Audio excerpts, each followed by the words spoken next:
Hello friends, it's Adeze, your online eye doctor, and welcome back to my channel. Do you know that August is dedicated to pediatric eye health awareness? Yeah, so that's why I'm dedicating this August to making videos that will help you to take care of your pediatric population's eye health and help them get their best and maximum vision in life. So today I want to be talking about blepharitis. This blepharitis, it's common, but many people don't actually notice it. Hence, it's almost always chronic. It presents as itchy lids with crusts and flakes, and then sometimes you see mucus secretion, mucopurulent discharge. Adults even find it hard to know that it's blepharitis. It's mostly diagnosed when you come in for your routine check, or maybe something else brought you to the eye clinic for a check, or maybe you went to your family doctor for a regular body check, and then that's when the doctor can know or notice and tell you that you have this blepharitis. What are the causes of this blepharitis? Blepharitis, as I said, is almost always chronic. You hardly see acute, it's chronic. So the causes are a range of bacteria.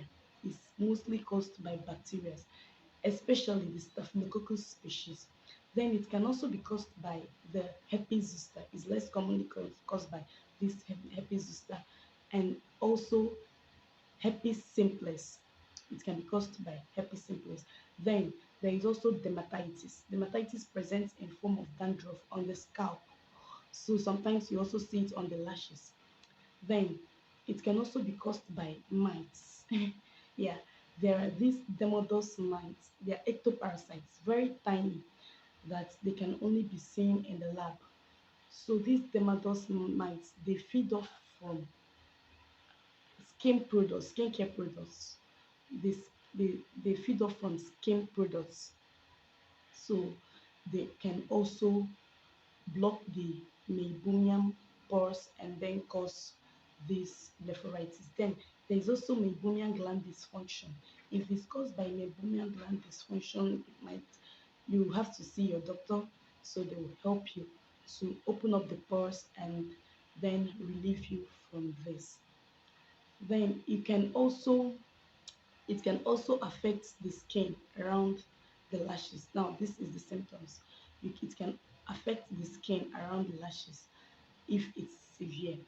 So, diagnosing it is very easy if a specialist sees it, but then treating is commonly the problem because most patients don't cooperate.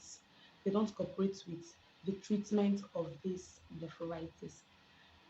As I said earlier, is chronic, so the treatment will take more time than the normal acute infections to heal. So it's now left for you as a patient when undergoing the course of treatment, you have to exercise patience, then you have to be steady, you have to be consistent with the uh, procedure, everything. So first of all, we go to lead hygiene as it's caused by bacteria. So you have to keep that place neat to avoid further spread of bacteria and more replication of the bacteria, plus the bacteria producing more and becoming worse. So you have to start by keeping the lid clean and neat. So there are steps. First of all, uh, you bring your warm water, a neat warm water, then your clean towel. You get the clean towel and place inside the warm water.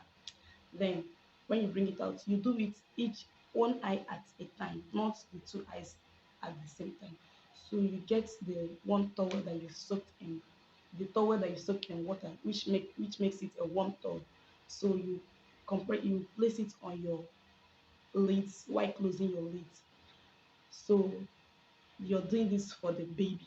So for children, toddlers, it's common in toddlers from 6 to in preschoolers rather. It's common in preschoolers from 6 to 10 years of age. Is more common in them. So when you're dealing with a lesser age or around that 6 years, you find that they find it hard to sit down and wait for you to compress that. So you can just play a music and tell them to, okay, relax, baby, relax. Let's let this music finish. I will remove it. Or you can find something and engage them in, or you promise them rewards after the end of the procedure. So you place the warm compress on the affect on the eye while the eyelids are closed for a period of 5 to 10 minutes. Then you remove it. This is to open up the pores in case it's caused by meibomian gland dysfunction. So, and if it's by the mites, if it's the mites that are covering the meibomian glands, so you have to, if you, with this one compress, it opens up the pores, then you can now start your lid cleaning. So when cleaning the lids, the lower and the upper eyelids, you some people use baby shampoo. So it's there is a non-tear that's it can't cause tears. It's not painful in the eyes. There is a non-tear baby shampoo in the market that people use for their children. So mostly they prefer using it to gently rub with the towel, rub the lids lower and upper, and then clean it off. Then there are also commercially produced ocular wipes that people use for cleaning of, but then it's not usually advised too much because one, the cost is higher than the baby shampoo that you can afford or you have it in your closet.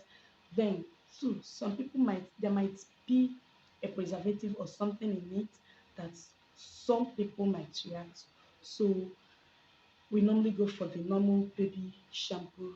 You use it, is less expensive, and then is more milder to the skin. So you use it to clean it, then repeat the same for the next eye. And then when you're doing this, be patient enough because as it's chronic, it have taken time. It's been long in the system, so it's still going to take time to go. So you have to be patient. But after 2 weeks and 3 weeks, and you're not seeing any improvement, please rush to your doctor. Now you know. Even if your baby has been having it or you've been having it, you now know what blepharitis is and how you can manage it at home by yourself. Then, if you rush to your doctor when there is no improvement, your doctor can prescribe oral or systemic or topical eye drops for you, antibacterial drops. It can be prescribed, but that should be only under prescription. Don't abuse antibiotics.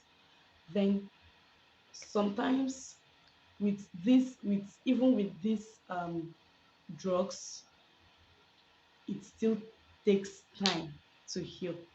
It's still uh, not improving, especially in children. So if it's not improving, then you have to look for another alternative. Mostly the cause of non-improvement is if it's caused by these Demodex mites. You can now use tea tree oil. There are tea tree oil in the market, and then some are eh, impregnated in wipes, ocular wipes too. So you get them, and then you can use it for your lids. This tea tree oil is the only effective thing against the Demodex mites. It has one component like that, terpinol 4 oil.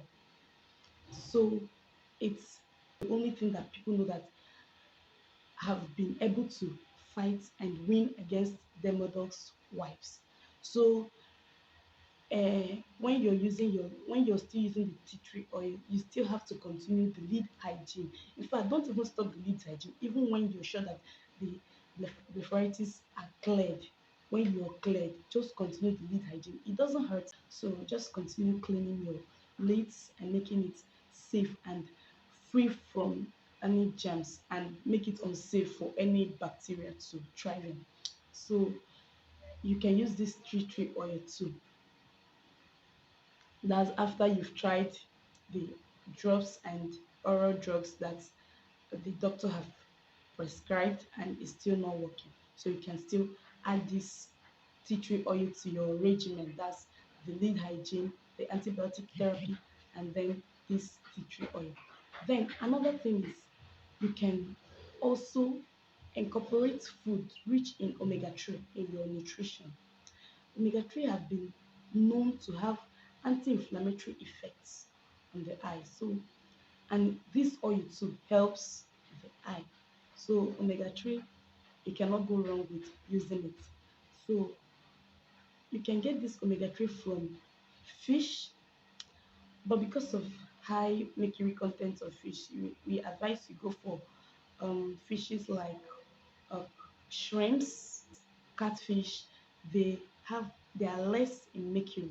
They have less mercury content, so it's safe for your children, as children are not advised to consume foods high in mercury.